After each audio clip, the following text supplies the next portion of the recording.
제 30대 초반은 8시간을 자도 수십만원짜리 영양제를 먹어도 늘 피곤했어요. 그런데 30대 중반을 넘어가는 지금은 깨어있는 대부분은 늘 머리가 맑고 활력이 넘친다까진 아니더라도 생기가 있습니다. 조금 늦었지만 이제서라도 잘 쉬는 법을 배웠기 때문이죠. 그리고 그게 어렵지 않아서 금방 적용이 가능하더라고요. 그런데 잘 쉬는 건 뭘까요?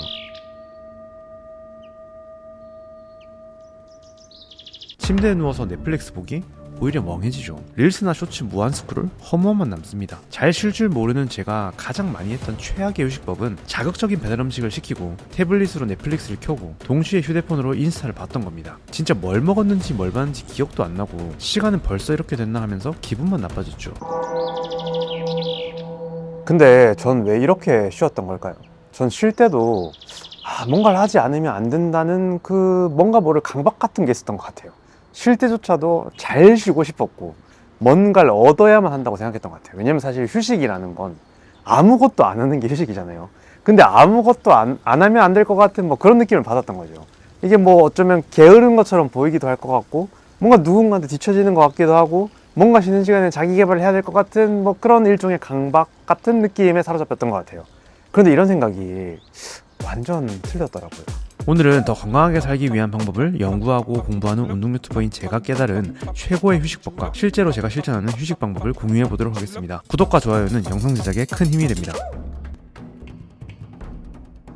저는 30대 초반에는 스타트업을 운영했었는데 근무 시간이 따로 없었지만 보통 9 to 9이었어요. 9시에 퇴근하고 헬스장을 갔다가 보통 집에 돌아오면 빠르면 밤 11시 또는 12시 정도였죠. 그럼 진짜 엄청 피곤하지만 하루를 또 열심히 산 저에게 보상을 주고 싶잖아요. 그럼 휴대폰을 들고 침대로 갑니다. 저는 그 당시에 웹툰을 진짜 좋아했는데 프레너미, 광장, 주말 도미 시식회 등을 봤던 추억이 나네요. 아무튼 한 편만 봐야지 하고 시작하면 진짜 2시간이고 3시간이고 시간 가는 줄 모르고 보다가 제 뇌의 시스템이 강제 종료될 때까지 봤어요. 휴대폰을 얼굴에 몇 번 떨어뜨리고 나서야 잠을 자야겠다고 생각을 했던 거죠. 그리고 당연하게도 그렇게 잠이 들고 아침에 일어나면 아침에 좀비 상태가 되어 있습니다. 비몽사몽 출근을 하죠.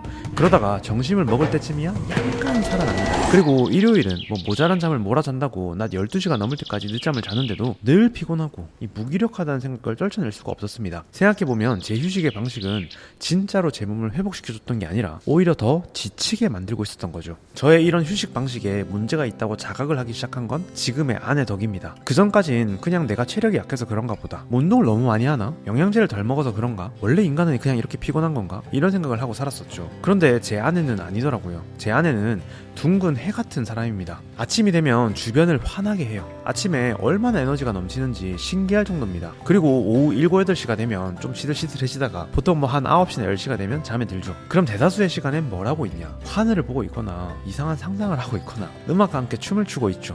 전 태어나서 이런 종류의 인간을 처음 만나봤습니다. 저는 늘 경쟁, 성적, 1등 이런 것들이 최고의 가치인 세상에서 살아왔죠. 나 오늘 4시간밖에 안 잤다 같은 말이 마치 열심히 살고 있다는 훈장처럼 여겨지는 그런 세상에서요. 그런데 다른 세상이 있다는 걸 아내를 통해서 발견하게 된 거죠. 지금의 딸아이가 태어나기 전에 와이프는 이수역에서 폼 필라테스라는 센터를 운영했었는데 이 마케팅 같은 걸 하나도 안 하는데도 회원이 끊이질 않더라고요. 뭔가 제 입장에서는 좀 이해가 안 갔던 게 뭔가 그렇게 악착같이 열심히 하는 게 없어 보였거든요. 근데 사업장이 너무 잘 돌아가는 거예요. 처음 1년은 운이 좋았다 이런 생각을 할 수도 있겠지만 그렇게 몇 년을 문전성시를 이루는 센터를 만들어내더라고요. 그래서 처음엔 신기하기만 했는데 나중에 그 감정을 되돌아보니 신기함이라기보다는 약간의 그 부러움 같은 거 같더라고요. 저는 더 잘 살아보겠다고 아등바등 공부해서 대학원 석사까지 나오고 스타트업을 하면서 9 to 9에 악착같이 살았죠. 그런데 정작 내 인생은 발전이 없고 하루하루는 똑같고 무기력하고 에너지도 없었거든요. 한마디로 저는 늘 좀 어두웠는데 제 아내의 삶은 뭔가 늘 밝아 보이더라고요. 그럼 제가 그런 제 아내로부터 배운 잘 쉬는 법은 무엇이었을까요? 저는 애초에 이 질문에 대한 답을 찾으려는 것부터가 틀렸다는 걸 알게 되었습니다.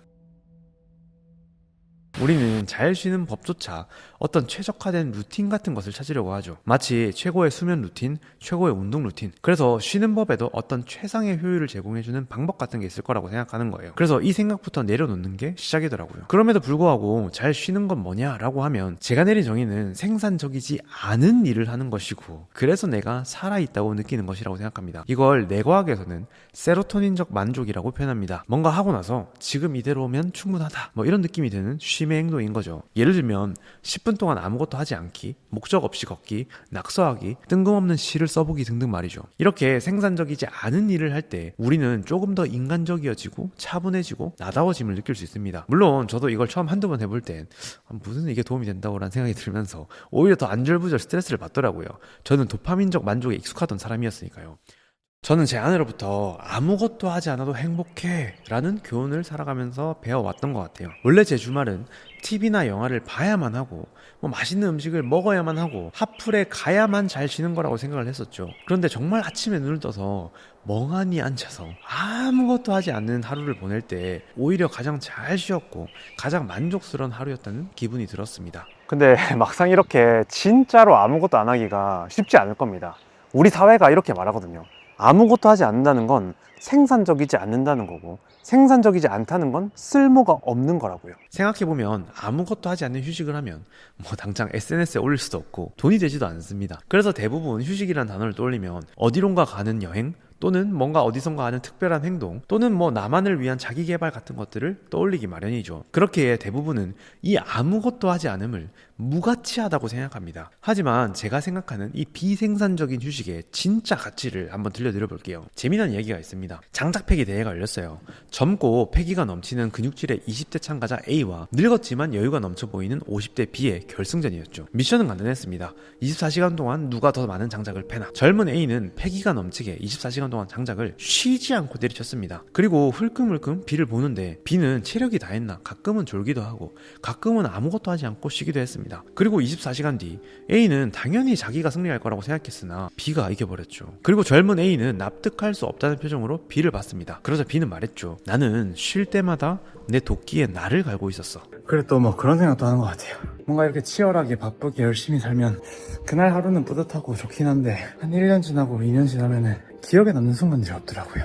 왜 이렇게 시간이 빨리 지나갔지? 그때 뭐 했지? 이렇게 돌이켜보면은 뭘 했다라는 기억이 없어. 그러니까 내 인생이 너무 빨리 지나가는 것 같더라고요. 근데 뭔가 이벤트가 일어나고 사건이 일어나면 시간이 많이 지나고 나서도 그래도 그때 그걸 했었지, 그때 저걸 했었지 이런 생각을 하니까 뭔가 기억이라는 게 남아있는데, 저는 맨날 사무실에 출근해서 일하다가 해가 지면 퇴근하고 이렇게 반복하면 살다 보니까 그냥 올해가 또 지나갔네.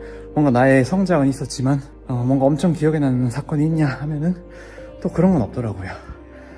그래서 그런 것들에 대한 아쉬움도 있어서 무조건 빨리 달리는 게 인생 전체를 봤을 때 행복하게 사는 건 아닌 것 같다라는 생각이 들어서 빨리 가지 않더라도 행복해지는 방법이, 저는 이게 휴식이 주는 진정한 가치가 아닐까라고 생각합니다. 사실은 더 예리해지기 위해서 멈춰가는 거죠. 더 집중하고 더 예리하게 생각하고 더 정확하게 행동하기 위해 쉴 때 잠깐 뇌를 꺼야 합니다. 제 채널을 오래 구독해오신 분들이라면 이게 운동에서도 디로딩의 중요성과 똑같다는 걸 아시겠죠. 제가 썼던 실질적인 팁을 좀 알려드릴게요. 근데 이런 생각이 좀 드실 수도 있을 것 같아요. 근데 난 진짜 쉴 여유가 없는데? 근데 이게 진짜 위험한 생각인 거 알아요. 제가 딱 그랬거든요. 사실은 이게 쉴 여유가 없을 정도로 지쳤다는 겁니다.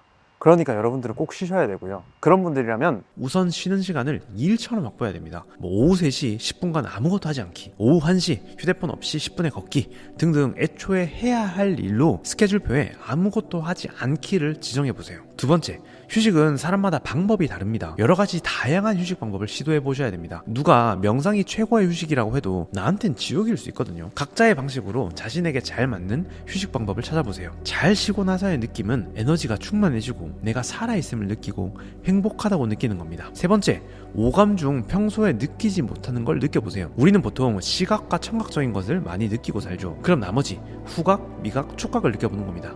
근데 미각은 이 도파민 터진 음식이 많으니까 좀 조심하셔야 하고, 후각과 촉각이 자극되는 무언가를 하면 굉장히 많이 편해집니다. 요즘은 키캡 키링? 그런 게 있더라고요. 또 한때는 액체 괴물 같은 게 유행이었죠. 제 휴식법은 크게 3가지 정도가 있는 것 같아요. 가장 많이 하는 건 가족과 아무것도 하지 않기입니다. 일단 저희 집에는 우선 TV가 없습니다. 스피커가 딱 한 대 있죠. 그래서 보통 낮에는 와이프의 선곡으로 음악을 하나 틀고 저는 커피를 내리고 각자의 편한 위치에 앉아 얘기를 나누기도 하고 아무 말 없이 음악을 듣기도 하죠. 주로 저는 앉아서 와이프와 타라이의 댄스를 감상하고 있습니다. 두 번째는 요리에서 식사하기입니다. 온전히 저를 위해서 좋은 재료를 준비하고 정성을 더해 요리를 하고 그리고 스마트폰 없이 오롯이 식사에만 집중하는 거예요. 내가 만든 음식의 맛을 느끼는 거죠. 그렇게 한 끼를 먹고 나면 정말 제가 가득 찬 느낌이 나더라고요. 세 번째는 목욕탕 가기입니다. 요즘은 목욕탕이 많이 없어져서 가기 힘들지만 저는 목욕탕만 보이면 무조건 들어갑니다. 거긴 애초에 휴대폰을 쓰기도 어렵고 목욕 말고는 할 게 없잖아요. 그래서 멍 때리기가 정말 좋습니다. 자, 오늘은 이렇게 해서 잘 쉬는 법에 대한 이야기를 조금 해봤어요. 사실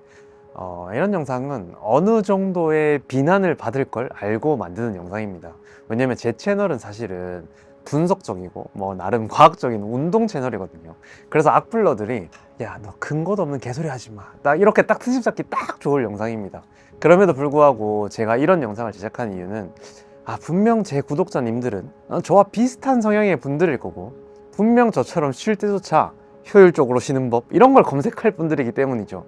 그래서 저는 운이 좋게도 뭐 좋은 배우자를 만날 수 있어서 배울 수 있었던 뭐 진정한 휴식과 뭐 그것이 주는 가치들을 여러분들에게도 꼭 공유드리고 싶었던 것 같아요. 사실은 제가 가볍게 메시지를 전달해 드리기 위해서 과학적인 이야기를 많이 빼서 그렇지 사실은 뇌과학적으로 검증된 이야기만 그래도 나름 검토해서 넣었습니다. 궁금하신 분들은 DMN이라고 Default Mode Network를 검색해 보시면 오늘 제가 이야기한 것들을 조금 더 깊게 공부하실 수 있을 거예요. 하지만 뭐 그냥 오늘은 그냥 진소리, 제 경험을 이야기하면서 구독자님들의 삶도 조금 더 살아있음을 느꼈으면 하는 삶이었으면 하고 영상을 제작해 봅니다. 오늘도 긴 영상 시청해주셔서 감사하고요. 구독 눌러주시면 저랑 함께 단순히 보기에만 좋아 보이는 몸이 아니라 이 내면에서부터 건강한 몸을 만들어 나가실 수 있을 겁니다. 그리고 사실 육체가 쉴 때 재충전이 되려면 몸이 편안한 상태가 되어야 하는데 요즘 현대인들은 사실 정렬이 망가져 있고 호흡이 고르지 못해서 이렇게 앉아 있을 때도 누워 있을 때도 몸에 데미지를 입는 경우가 많아요. 그런 분들을 위해서 저는 진화력이라는 시리즈를 유튜브에 무료로 제작하고 있으니 꼭 한번 보시면 더 깊은 휴식에 도움이 될 겁니다. 고정 댓글에 남겨둘게요. 감사합니다.